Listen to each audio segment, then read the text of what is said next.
Welcome to the Deep Dive. We're here to unpack complex topics, aiming to give you the clearest understanding possible. Today, we're really immersing ourselves in Morocco. It's a country, well, renowned for its incredible ancient medinas, stunning landscapes, and, of course, that famous hospitality. Our focus, solo female travel in this really vibrant nation. Our listener basically wants to know, how do you navigate Morocco safely, enjoyably as a woman traveling alone? So our mission is to pull out the sharpest insights, the most practical strategies, and those crucial cultural points from our sources. We want to make sure your journey is smooth, enriching, truly memorable. Indeed. And Morocco offers such an incredible mix of experiences. What's really fascinating here, I think, is how much an informed approach can really elevate that experience, especially for solo women. It's not about seeing limitations. It's more about understanding the cultural landscape. That way you can move with confidence and, properly embrace everything Morocco has to offer. Okay, so let's start with what's often, top of mind, safety and comfort on the ground, practical stuff. When you're out exploring, maybe especially in the heart of cities like those bustling medinas, those old walled districts with the souks, the markets, how do you best navigate that? Right. Our sources keep saying confidence is key. Seems like more than just general advice here. Oh, absolutely. It really is. In Moroccan spaces, projecting purpose, walking like you know where you're going. It subtly signals your awareness and your respect for local boundaries, actually. It often differentiates you from someone who might look a bit lost, maybe easily influenced. And that can significantly change how people interact with you. Okay. If we connect this to the bigger picture, these actions, they're not just about feeling safe personally. They're about setting clear, respectful boundaries, but in a way that fits the cultural context. Walking purposefully is like a nonverbal way of saying, I'm here, I'm aware, I'm not looking for interruptions. It's a way of asserting your personal space, which is vital anywhere new, really. Right. And what about those moments where you might get unwanted attention, maybe persistent vendors or even catcalling? What do the sources suggest for handling that gracefully but firmly? The advice is pretty direct, actually. Affirm la shukran, which means no thank you. Said without hesitation usually does the trick. If someone's being particularly persistent, sometimes the best thing is just to ignore them. Keep walking, don't engage. In Moroccan culture, keeping your cool and not getting drawn into a back and forth can de-escalate things pretty effectively. That's a really crucial point. Okay, so you're feeling confident walking around. The next big question for a solo traveler is getting between places safely. Transportation, taxis are everywhere in the cities. What should our listener know about using them? Well, with taxis, the sources strongly recommend using official ones. In bigger cities like Marrakech or Casablanca, ride-hailing apps like Careem are a good option. They add that layer of security, with tracking and driver ID. For the smaller, local, petite taxis, always insist the meter is running. If the driver says it's broken or wants a flat rate, just politely find another one. It's totally normal to insist on the meter. Okay, good to know. And for longer trips, say between cities? For those inner-city journeys, the ONCF trains Morocco's national rail service come highly recommended. Safe, comfortable. Our sources specifically suggest that for solo women, getting a first-class ticket can be worth it. More comfort, fewer crowds, a bit more personal space. Then you've got Grand's taxis. These are shared taxis on set routes between towns. They're common, often efficient. But potentially crowded. Yeah, they can get pretty packed. A practical tip, if you can, is to try and grab the front seat. It's usually more comfortable, a bit less squished. Right.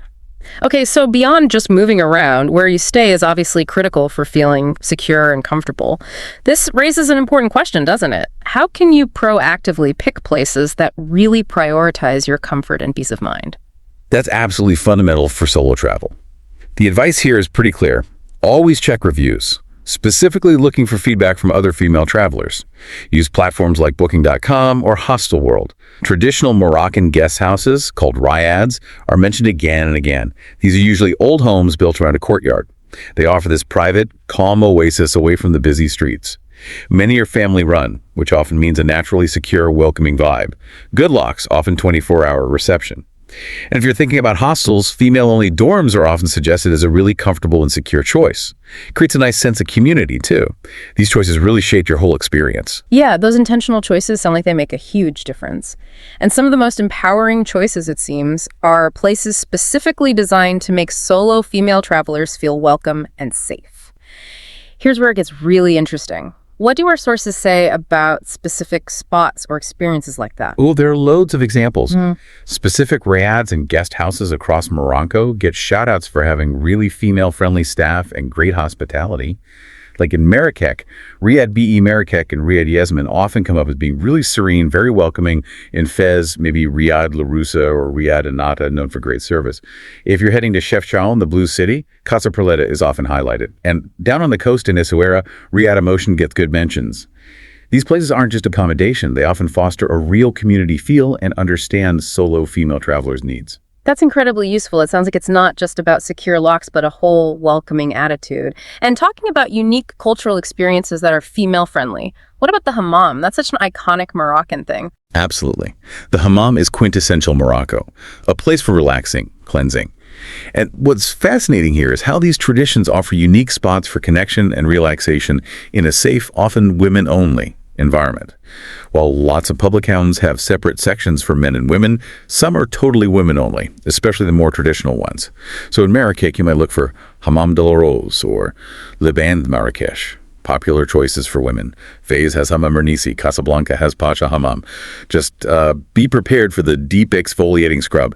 It's not really optional. It's part of the whole cultural ritual. But honestly, it's a fantastic way to experience local life and properly unwind. Sounds intense, but amazing. Okay, so for someone who maybe prefers a bit more structure or wants that built-in support system, what about organized travel options? What do the sources suggest there? Yeah, for travelers who like a more structured approach, companies like Intrepid Travel or G Adventures actually run female-focused tours in Morocco. These give you a set itinerary, a ready-made group of fellow travelers, usually led by local guides who really get the nuances of solo female travel there. And even on a smaller scale, in cities like Marrakech and Fez, you can specifically ask for Moroccan female guides for city tours or excursions. That can offer a really comfortable, insightful experience. They bring a unique perspective and can help navigate any cultural questions you might have. So yeah, there are definitely ways to build that supportive travel network. Right, leveraging those existing options. Okay, let's shift gears a bit and get into navigating some of the cultural nuances, the interactions you'll have. Understanding these seems key to having a good experience. It really is. Yeah. And a big part of that is, well, the dress code. What to wear in Morocco. Our sources suggest that while super touristy spots might seem more liberal, dressing modestly shows respect for the local culture. And, maybe more practically, it can genuinely help avoid unwanted attention. It's not about totally changing who you are, but more about blending in respectfully. Okay, so what does modestly actually mean in practice, like for tops and bottoms? Generally for tops, think loose-fitting shirts, definitely with sleeves. Avoid anything low-cut or super tight. For bottoms, long skirts, loose trousers, maxi dresses, those are all great choices. It's probably best to avoid shorts and tight leggings, especially outside beach resorts or your riad. They just tend to draw more attention and aren't really the local norm. And scarves, not strictly required day-to-day, no, but they are incredibly useful. You'll need one for visiting mosques or shrines, definitely.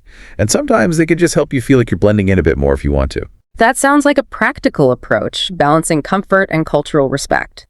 Which leads us to interacting with locals, often the best part of travel, right?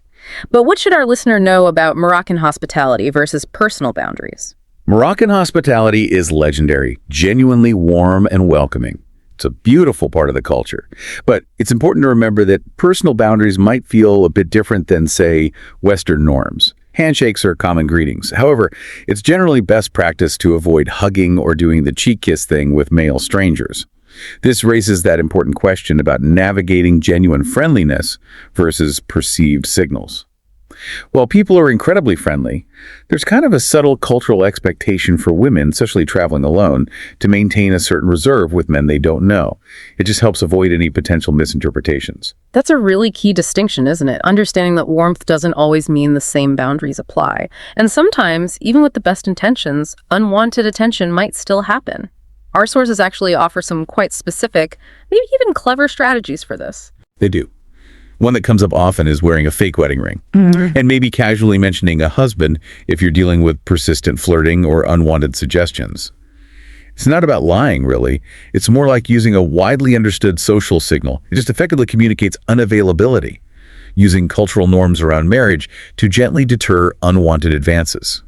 That's a smart, subtle social tool. Are there specific Moroccan phrases that are particularly useful in those moments? Oh, definitely. Beyond La Chou-Cron, no thank you, which you should use firmly, our sources recommend two others. If someone is just being too persistent, Baraka means enough. It's clear, polite, but very firm. Stops the interaction. And for behavior that's really inappropriate or disrespectful, a very strong word is shuma. It translates roughly to shameful. It's not just a word. It carries real weight. It invokes a social code, signals a serious breach of conduct. Most Moroccans would immediately back off. It's powerful. And practically speaking, if you ever feel truly uncomfortable, just duck into the nearest shop or restaurant. Or approach other women for help. It's all about confidently asserting your boundaries in a culturally savvy way. Wow, we've covered a lot today. From street smarts and transport to finding welcoming places and handling interactions confidently. It really boils down to feeling empowered for an amazing trip. Let's just quickly recap some final essential tips for a rewarding journey. First, plan your itinerary ahead. Even loosely knowing where you're going next helps so much with safety and just feeling in control. Second, stay connected. Get a local SIM card. It's invaluable, not just for maps and keeping in touch, but for having emergency contacts right there. It's a simple thing that adds a big safety net. Third, maybe the most important, trust your instincts. That little feeling, that sense something's off. Get out of the situation, don't doubt yourself, especially when you're navigating unfamiliar cultural cues. Your gut feeling is your best guide. And finally, for certain things, maybe desert camping, hiking, specific city tours where you might feel a bit more out there, joining group tours can really boost both safety and enjoyment. It's about finding that sweet spot between independence and supported exploring. Right. With this kind of preparation and insight, Morocco really does sound like it can be an incredibly enriching experience, not just a place you visit. You're actually engaging with it confidently. You know, it's amazing how much we've unpacked today. And I really feel that you, our listener, now have a much stronger base for planning your solo female trip to Morocco. We've touched on that mix of cultural richness and those essential practical steps, hopefully making you feel ready to embrace everything this amazing country offers. Thank you so much for joining us in this deep dive. And as you think about everything we discussed, maybe consider this, how understanding these cultural nuances doesn't just boost your safety, but actually deepens your connection to any new place you explore. It transforms travel from just seeing things to truly experiencing them.